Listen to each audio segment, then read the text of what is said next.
അങ്ങനെ രാഷ്ട്രീയത്തിൽ നിലമ്പൂരിൽ ചൂടേറുകയാണ്. അവിടെ UDF-നെ പ്രതിസന്ധിയിലാക്കി PV അൻവറിന്റെ അടുത്ത രാഷ്ട്രീയ നീക്കം. UDF-വുമായി ബന്ധമില്ലെന്ന് പ്രഖ്യാപിച്ച അൻവർ പക്ഷേ ഒറ്റയ്ക്ക് മത്സരിക്കാൻ ഒരുങ്ങുകയാണ്. ഇപ്പോൾ തിരഞ്ഞെടുപ്പിൽ മത്സരിക്കാൻ സമ്മർദ്ദമുണ്ട് എന്ന് അൻവർ വ്യക്തമാക്കി. അൻവർ ഇന്ന് രാവിലെ പറഞ്ഞതും ഉച്ചയ്ക്ക് പറഞ്ഞതും ഒന്ന് കേൾക്കാം.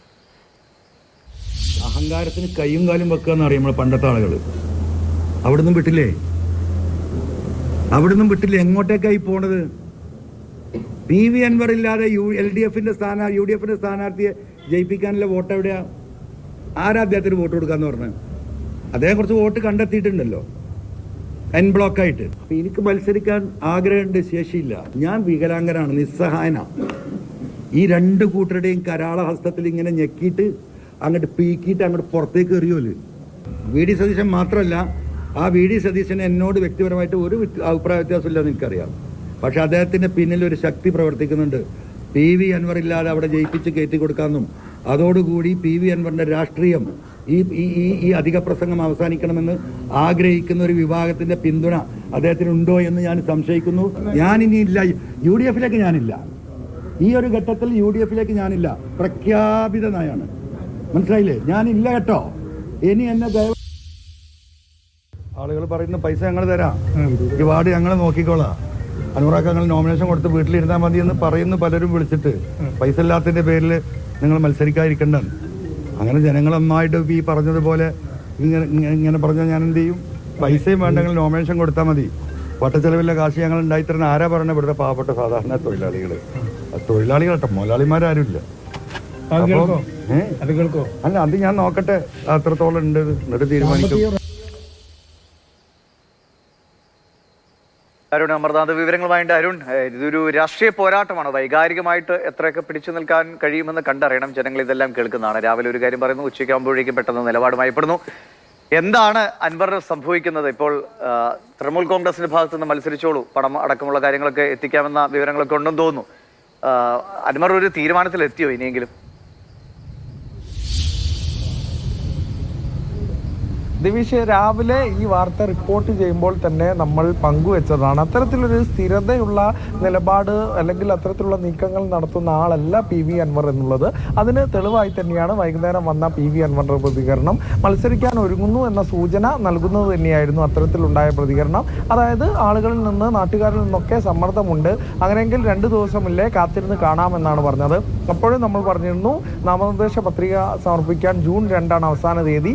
ആ ദിവസം വരെയും അത്തരത്തിലുള്ള ഒരു രാഷ്ട്രീയ ക്ലൈമാക്സ് അവശേഷിക്കുന്നുണ്ട് എന്നുള്ളതാണ്. ആ ദിവസമേ നമുക്ക് അൻവറിന്റെ തീരുമാനം അറിയാൻ സാധിക്കൂ എന്നാണ് ദിവീഷ് ചോദിച്ച ചോദ്യത്തിനുള്ള ഉത്തരം. കാരണം അൻവറിന്റെ രാഷ്ട്രീയ നീക്കങ്ങൾ അങ്ങനെയാണ്. ഇതുവരെയും അൻവറിന്റെ ജീവിത ചരിത്രത്തിലെ അൻവറിന്റെ രാഷ്ട്രീയ നീക്കങ്ങൾ അങ്ങനെ തന്നെയായിരുന്നു. പ്രവചനത്തിന് അതീതമായാണ് അൻവർ എപ്പോഴും നിലകൊള്ളാറ്. അപ്പോൾ അങ്ങനെ ഒരു മത്സരിക്കാനുള്ള ഒരു നീക്കം ഉണ്ടായാൽ നിലമ്പൂരിന്റെ ഉപതെരഞ്ഞെടുപ്പിന്റെ ചിത്രം തന്നെ മാറും എന്നുള്ളത് എന്തായാലും വ്യക്തമാണ്. കാരണം സ്വരാജ് പാർട്ടി ചിഹ്നത്തിൽ തന്നെ ഒരു സ്ഥാനാർത്ഥിയെ CPM ഇറക്കി. ഒപ്പം തന്നെ ആര്യാടൻ ഷൗക്കത്ത് പ്രചരണവുമായി മുന്നോട്ട് പോകുന്നു. അവിടെ PV അൻവർ കൂടി വന്നാൽ അത് എങ്ങനെയൊക്കെ ഈ 2 സ്ഥാനാർത്ഥികളെയും ബാധിക്കുമെന്നുള്ളൊരു ചോദ്യം അവിടെ അവശേഷിക്കുന്നു. നിലമ്പൂർ വീറും വാശിയുമായ പോരാട്ടത്തിലേക്ക് തന്നെ കടക്കുന്നു എന്നതുള്ള സൂചന ഇപ്പോൾ എന്തായാലും രാഷ്ട്രീയപരമായ ഒരു ക്ലൈമാക്സ് അവിടെ അവശേഷിക്കുന്നു. അത് 2 ദിവസത്തിനുള്ളിലെ നമുക്കതിനുള്ള ഉത്തരം കിട്ടൂ എന്നാണ് ഇപ്പോൾ അൻവറിന്റെ നീക്കങ്ങൾ വ്യക്തമാക്കുന്നത്. തീർച്ചയായിട്ടും അരുൺ, എന്തായാലും ഇപ്പോൾ നിലമ്പൂർ ഉപതെരഞ്ഞെടുപ്പിൽ മത്സരിക്കണമെങ്കിൽ PV അൻവറിന് മത്സരിക്കാമെന്നുള്ള ഒരു തീരുമാനം ദേശീയ നേതൃത്വം, തൃണമൂൽ കോൺഗ്രസ് ദേശീയ നേതൃത്വത്തിന്റെ ഭാഗത്തു നിന്നുണ്ടാകുന്നുണ്ട്. സാമ്പത്തിക സഹായം ഉൾപ്പെടെ എല്ലാ സഹായവും വാഗ്ദാനം ചെയ്യുന്നു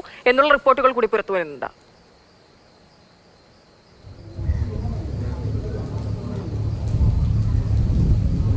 തീർച്ചയായും അത്തരത്തിലൊരു സമീപനം തന്നെയാണ് ദേശീയ നേതൃത്വം. പറഞ്ഞോളൂ. അതെ, അത്തരത്തിൽ ഒരു സമീപനം തന്നെയാണ് ദേശീയ നേതൃത്വത്തിന്റെ ഭാഗത്തു നിന്ന് ഉണ്ടായിരിക്കുന്നത്. അതായത് PV അൻവർ മത്സരിക്കുകയാണെങ്കിൽ മത്സരിക്കണം എന്ന് തന്നെയാണ് തൃണമൂൽ കോൺഗ്രസ് ദേശീയ നേതൃത്വം മുന്നോട്ട് വെച്ചിരിക്കുന്ന നിർദ്ദേശം. അതിനുള്ള എല്ലാ സഹായവും സാമ്പത്തികം ഉൾപ്പെടെ, അതായത് ഈ പ്രാദേശിക തെരഞ്ഞെടുപ്പ് സംഘടനാ സംവിധാനങ്ങളിൽ ആളുകളെ വിന്യസിക്കേണ്ട സ്ട്രക്ചർ ഉൾപ്പെടെയുള്ള എല്ലാ കാര്യത്തിലും ദേശീയ നേതൃത്വത്തിന്റെ ഇടപെടൽ ഉണ്ടാകും, സഹായം ഉണ്ടാകും എന്നുള്ളതാണ് അതുമായി ബന്ധപ്പെട്ട വൃത്തങ്ങൾ പറയുന്നത്. തൃണമൂൽ കോൺഗ്രസിന്റെ പാർലമെന്ററി പാർട്ടി നേതാവ് കൂടിയായ ഡെറിക് ഒബ്രയൻ PV അൻവറിനെ നേരിട്ട് ഫോണിൽ വിളിച്ച് ഈ കാര്യം സംസാരിക്കുകയും ചെയ്തു. അത്തരത്തിലുള്ള ഒരു പിന്തുണ ദേശീയ നേതൃത്വത്തിന്റെ ഭാഗത്തു നിന്ന് ഉണ്ടാകുന്നുമുണ്ട്. അതിനൊക്കെ പിന്നാലെ കൂടിയാണ് നേരത്തെ അൻവർ നടത്തിയിട്ടുള്ള 2 ദിവസം കൂടി ഉണ്ടല്ലോ എന്നുള്ള ആ ഒരു പ്രതികരണം കൂടി അവിടെ നിൽക്കുന്നത്. ഈ സൂചനകളൊക്കെ അൻവർ മത്സരിക്കാൻ ഒരുങ്ങുന്നു എന്നതിന്റെ ശരിയാണ് അരുൺ. എന്തായാലും വളരെ നേരത്തെ തന്നെ ഇക്കാര്യത്തിലൊക്കെ ഒരു തീരുമാനം ആക്കി മത്സരരംഗത്തേക്ക് ഇറങ്ങണമെങ്കിൽ ഇറങ്ങേണ്ടതായിരുന്നു. ഇതിപ്പോ ഇങ്ങനെ നീട്ടി കൊണ്ടുപോയിക്കൊണ്ടിരിക്കുകയാണ് PV അൻവറിന്റെ ഭാഗത്ത്.